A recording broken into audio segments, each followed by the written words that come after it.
Selamat pagi, selamat datang di Raha Kundini Class pagi ini. Saya mau bahas sebenarnya tentang refleksi sistem pertahanan kita, lalu sedikit tentang Indo-Pasifik, beberapa tentang ancaman, gangguan, hambatan, tantangan. Kenapa ini saya sampaikan? Karena menurut saya banyak sekali orang tidak paham bahwa pertahanan negara itu atau TNI itu diperlukan sangat pada saat kita itu sebenarnya ukurannya mesti jelas nih. Apakah ukurannya tentang anggaran yang kemudian membuat jadi dasar pembangunannya atau ancaman, gangguan, hambatan, dan tantangan. Kalau saya lebih ke ancaman, gangguan, hambatan, dan tantangan karena menurut saya tidak mungkin ada sebuah negara normal yang berpikir TNI-nya itu atau pertahanan negaranya itu harus berdasarkan kepada anggaran yang tersedia. Betul bahwa ada masalah di anggaran, tetapi targetnya itu tetap harus bagaimana menghadapi AGHT tadi. Nah, sebenarnya kalau sebagai negara kepulauan terbesar di dunia, kita itu juga terletak di antara dua benua, posisi kita strategis. Kita juga menjadi poros yang menurut saya bukan saja poros maritim, tapi poros dirgantara dan poros permukaan dunia. Belum lagi kita memiliki line of communication, line of trades yang menjadi titik nadi semua pergerakan goods atau utamanya energi di dunia ini. Karenanya kita tuh punya kepentingan sangat sebenarnya bukan saja menjaga kedaulatan dan kepentingan negara kesatuan Republik Indonesia, tapi juga menjaga kedaulatan, ketenangan, dan keamanan kawasan.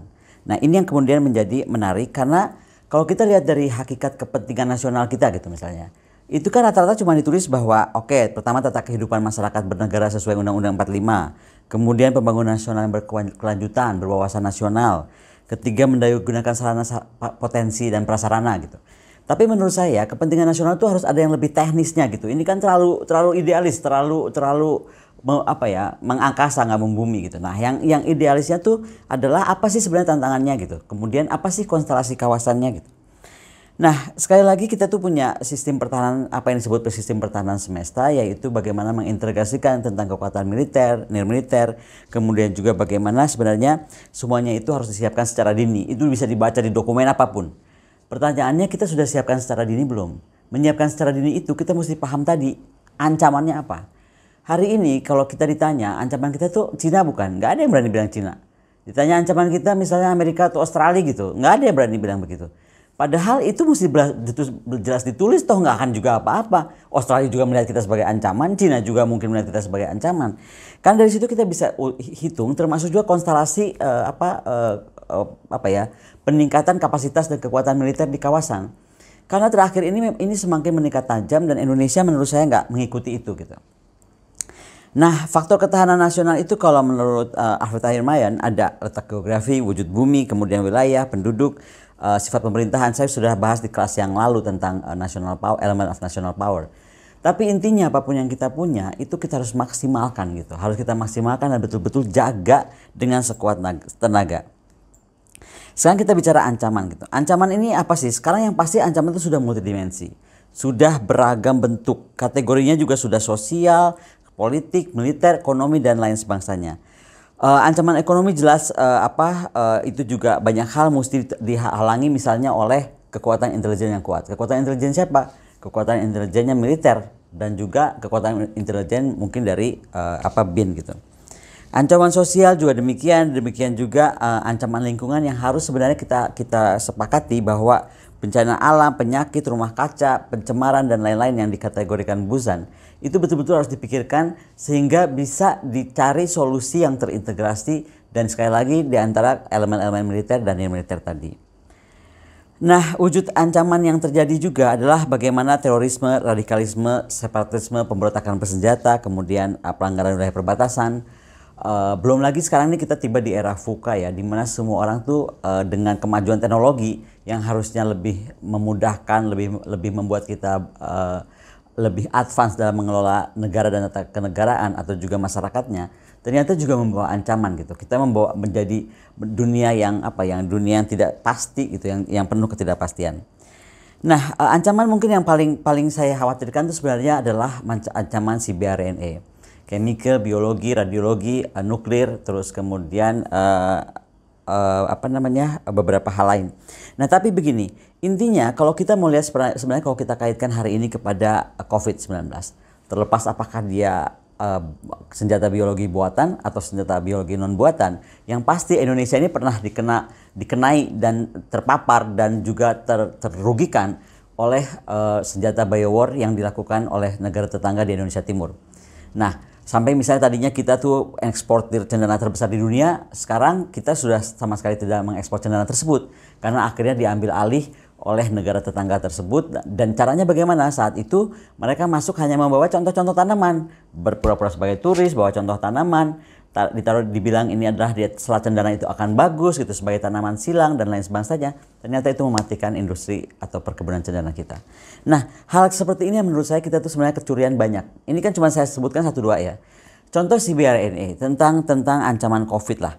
Sebenarnya kalau kita baca dokumennya Mary Ann Liebert dari tahun 2003, dia sudah bilang 2017, catat ya, 2017 sampai 2023 maka perang tentang advanced biological agent itu akan menjadi besar. Nah, kan aneh ketika 2003 sampai 2017 saja kita nggak menuliskan tentang CBRNA sebagai ancaman yang akan ada di hadapan mata kita, seolah-olah kita berpikir CBRNA war itu hanya kena kepada negara tertentu gitu.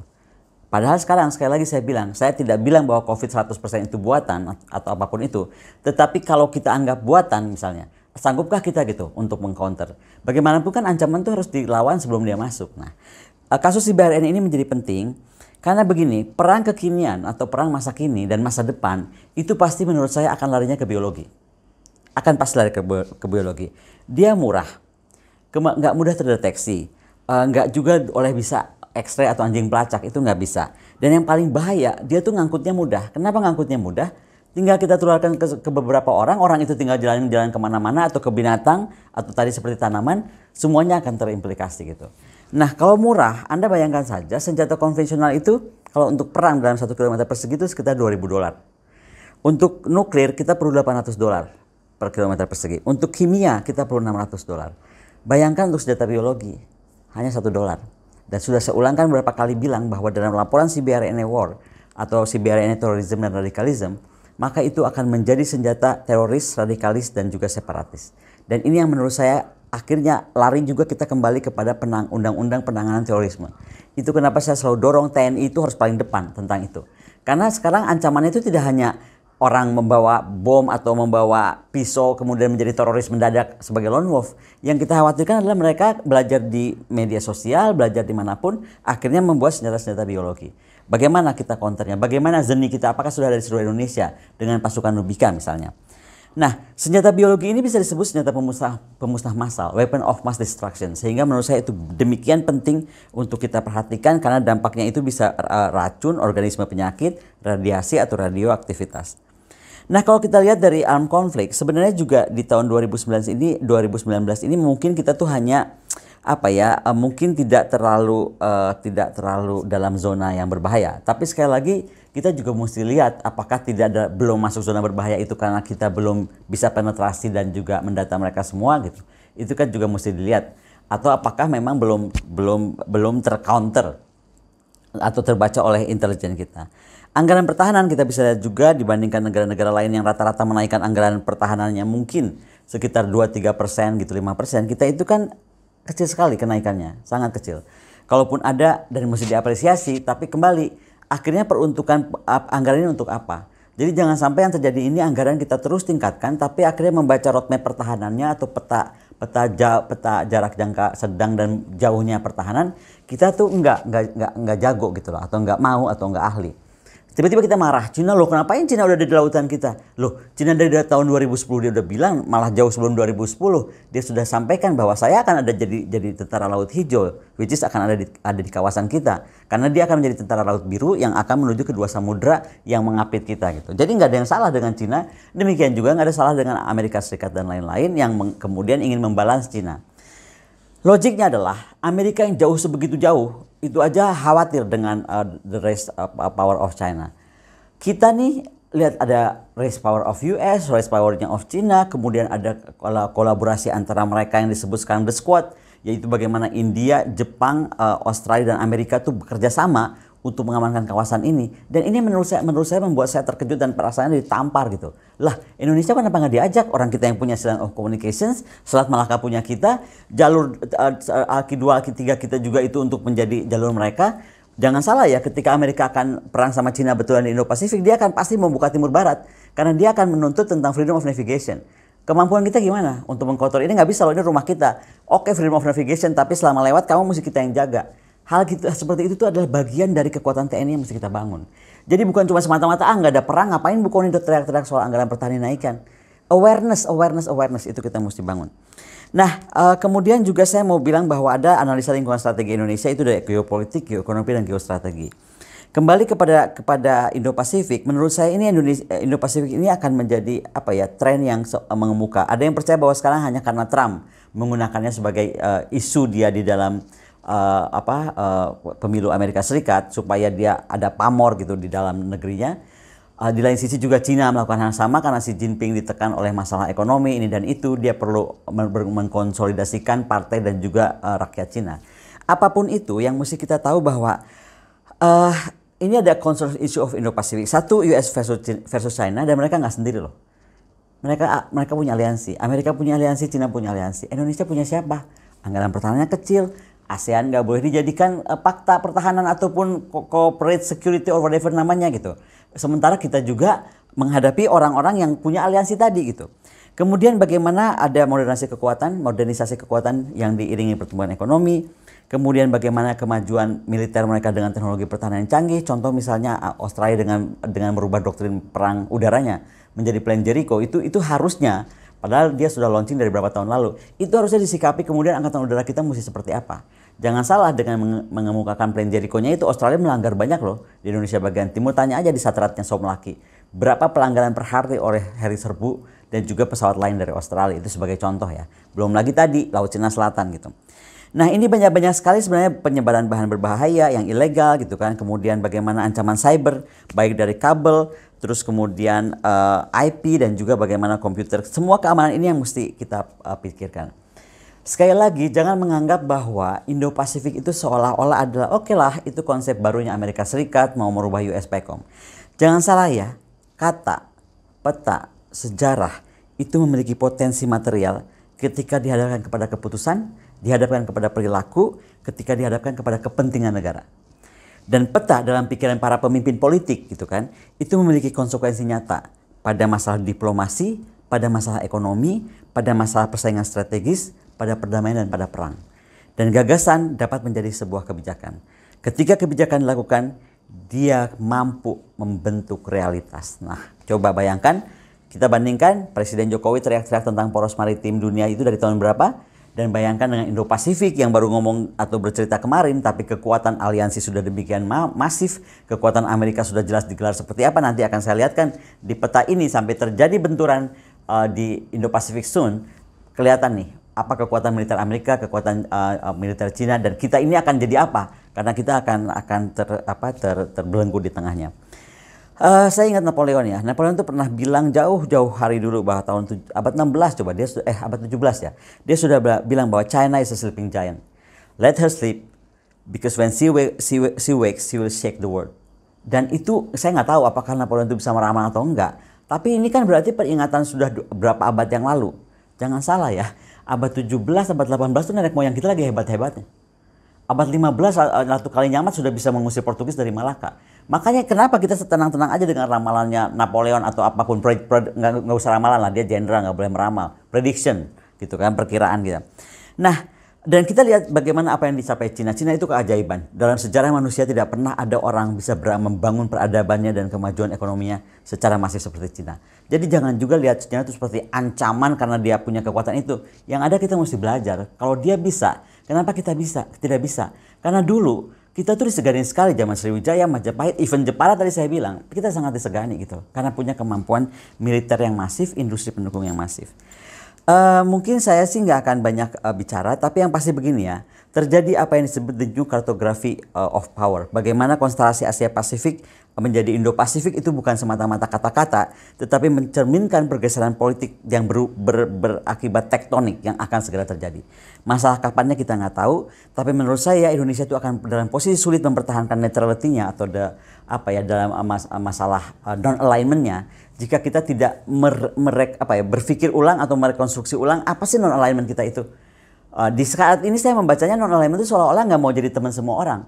Padahal menurut saya menjadi non-alignment itu jadi teman semuanya. Saya akan perlihatkan nanti di slide ini bagaimana sebenarnya Indonesia demikian luas. Indonesia itu luas sekali, nggak mungkin sebenarnya kita tuh bisa handle sendirian ya. Kalau mau dibilang dalam konstelasi abad 21 ini yang semua orang bekerja sama. Jadi nanti harusnya di Indonesia itu dibagi timur barat misalnya seperti apa dengan siapa berkekuatannya, utara selatan dengan siapa juga membangun kekuatannya. Ada langkah-langkah konkret yang mesti diambil tentang Indo-Pasifik. Nanti saya cuma akan perlihatkan dalam slide saja karena ini harus detail jadi Anda bisa lihat. Nah kemudian juga bagaimana sebenarnya begini, ada kalimat bahwa we shape our regions, thereafter they shape us. Jadi kalau kita tidak membentuk kawasan kita seperti apa, kita akan dibentuk oleh ancaman kawasan kita menjadi apa. Ini menjadi penting karena menurut kita tadi bicara tentang pertahanan negara, kedaulatan, kepentingan nasional, katanya nggak mau kita diganggu orang atau terganggu oleh orang. Nah inilah sekali lagi kawasan sedang bergolak, terus kita mau ngapain? Jangan tiba-tiba jadi orang kagetan atau gegeran. Ada kapal sedikit di Laut Cina Selatan ribut semua gedebak-gedebuk gitu kan. Tapi setelah itu tenang lagi. Orang terus membangun dan itu tuh cuma tampilan-tampilan permukaan. Yang lebih dari itu sangat masif dan hebat gitu. Jadi sekali lagi relationship atau aliansi atau pertemanan atau cooperation security atau apapun namanya lah saya nggak tahu itu kan. Itu mesti dibangun sebelum. Tidak saat krisis terjadi ya kan atau pada krisis betul-betul meledak. Karena persiapannya itu akan menjadi apa ya? Persiapan pertahanan itu bukan seperti kita belanja ke mall. Saya sudah berapa kali bilang. Tapi kita harus persiapkan jangka panjang karena membuat persenjataannya seperti apa itu menentukan doktrin. Ya kan? Jadi begini, ancaman itu akan kita baca apa, kemudian ancaman itu kita bikin kepada strategi kita, strategi melahirkan doktrin, doktrin kemudian melahirkan apa alat-alat pertahanan kita mesti beli. Jadi nggak boleh nih kita sekarang tiba-tiba punya anggaran pertahanan hanya oke deh ada pesawat itu bagus ya, langsung pengen beli pesawat itu. Lihat kesini lagi, itu lucu tuh kapalnya tuh, beli. Nggak seperti itu, nggak seperti itu membuat. Ini kan bukan negara boneka-bonekaan, ini negara serius sangat gitu. Saya cuma mau tutup aja bahwa Indonesia dan ASEAN itu punya PR besar. Tadi saya sudah ceritakan apa dampaknya PR kita dengan kawasan ini. Maka kita pilihannya cuma dua. Apakah kita mau bikin alliance atau semacam kekuatan dengan ASEAN menjadi security cooperation, saya nggak tahu di bawah pilar security ASEAN, atau betul-betul ya sudah boosting aja military capability. Tapi ini artinya akan revolusioner sangat. Sama seperti Bung Karno di tahun 60 menaikkan anggaran kita menjadi 29% GDP, which is itu fantastic gitu loh. Nah pilihan kita cuma itu. Jadi kalau kita bisa pesta pemilu gila-gilaan dan nggak tahu uangnya ada gitu kan, pilkada gila-gilaan uangnya juga ada. Saya heran kalau ini bagian ngomongin pertahanan uangnya selalu nggak ada. Jadi ini kita mesti pikirkan kenapa bisa begitu dan coba kita cari solusinya.